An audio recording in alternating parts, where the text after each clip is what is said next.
Assalamu alaikum, welcome and karibuni to Aroma of Zanzibar's kitchen. Today we are making this traditional Zanzibari bread known as Mkate or Ufuta, which is basically simsim or sesame bread. So I'm using about 4 cups of all-purpose flour, that's roughly about 500 grams, 1 tablespoon of sugar, which is totally optional, 2 teaspoons of instant yeast, 1.5 teaspoon of salt, half a teaspoon of baking powder, and about 5 tablespoons of coconut milk powder since I did not have the liquid. This is a very, very basic recipe. And then I added 1 tablespoon of ghee, which is clarified butter, but you can always use oil. All right, now for the liquid, since I'm not using liquid coconut, I'm going to add some water. I've used total about 2.5 cups of water, but you want to add little at a time until you get the consistency and the thickness that we are looking for. So this is very important. You pay attention to the consistency rather than the measurement that I have measured, because all the flours are not the same. Okay? So now for the water, I did not use warm water this time. I used room temperature water. I was looking for a slow rise in the yeast because I wanted to develop some flavors. Okay? Because as you can see, I've not used any eggs or any yogurt or anything. This is just plain basic recipe. Okay, so we're just going to start beating. You can always use a stand mixer or a hand mixer, but traditionally we like to use our hands so that way you can feel the batter, the consistency. And this would take about 3 to 4 minutes or up to 5 minutes to get the kind of consistency that I'm looking for, which is this. So when I drop my dough, it just falls flawlessly without breaking in between. Okay. So after this, I'm just going to cover this and let it rise. And it was not a warm room. My kitchen at work is like 23 degrees Celsius. And so this is our first rise. I'm going for the second rise, which is not necessary, but I prefer because it makes my bread very nice and fluffy and very light too. Okay, so I'm just going to beat it to bring it down.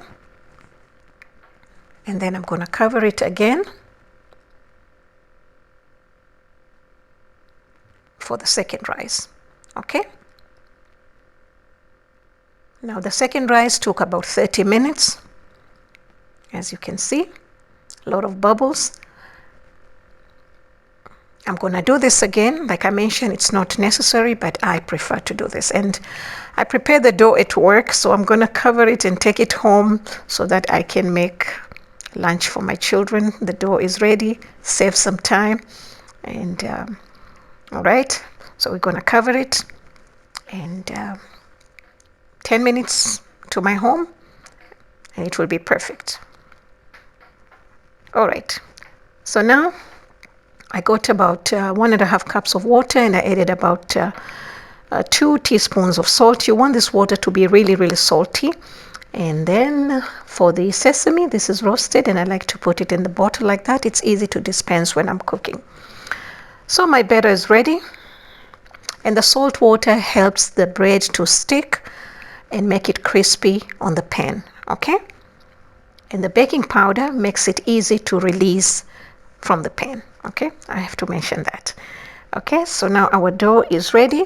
Now for the pan, you want a pan that is not very heavy and not very light. I got this from Al Kabail in Dubai.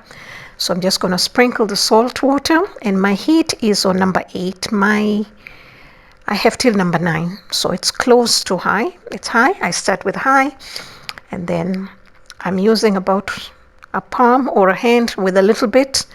Then just going to spread it with your fingers like that. And the pan that we use for this bread, we do not use it for anything else. Okay, that's very important. All right, and then I'm going to sprinkle. And then now I'm going to reduce the heat from 8 to 6. Okay, so I'm just going to let it cook. Now for the pan that I'm using, you have to really, really study the pan that you have. Okay, the one that I used it before was different. So then I flip it. Now I didn't let it cook completely, because if I let it cook completely, when I flip it, my bread is going to fall. Okay, so I'm just going to cook it. Now I put my heat on high again when I'm flipping the bread. Then I'm gonna tilt it so that you get the sides cooked as well. And once that's done, what I do now with this pan, okay, not the other pans, I cook it differently. I leave it to cook for about 2 minutes until it releases a little bit, okay? And then now I'm ready to take it out. I have done this video before, maybe 5-6 years ago, 2016, 2017. I did, and I had a different pan, so I was cooking differently with that particular pan. So like I mentioned, you have to study how your frying pan works. Okay, so now it's ready, and I'm just gonna remove it, and you can see it's nice and crispy at the bottom. And then I'm going to apply some ghee. It smells amazing. All right, and I will show you the second one. So once I removed this, I just wash the pan with water and put it back here and sprinkle some salt water again. And we're gonna prepare. This is a very nice bread, and it's very easy to make. As you can see, the most important part is the pan that you use. Okay, I know a lot of people complain that they don't know what is the right pan, but do not mix your pan cooking with anything else. Yeah, that's very important. And yeah, so we're gonna sprinkle, and you can serve this bread with anything. I prefer it with some maharage and some coconut fish curry, and it's heaven on earth. All right, so I'm gonna flip it again, as you can see, and I have 2 pans, but I just wanted to cook with one today, but that's how we do it. You know, you do with 2 pans, and it's easy, and it's perfectly when you do it on a charcoal. You can also do this in the oven. In my old video, I showed it with the oven as well. So once the bottom has been cooked, instead of flipping, you're going to put it in the oven. All right, so that's it, and our bread is ready.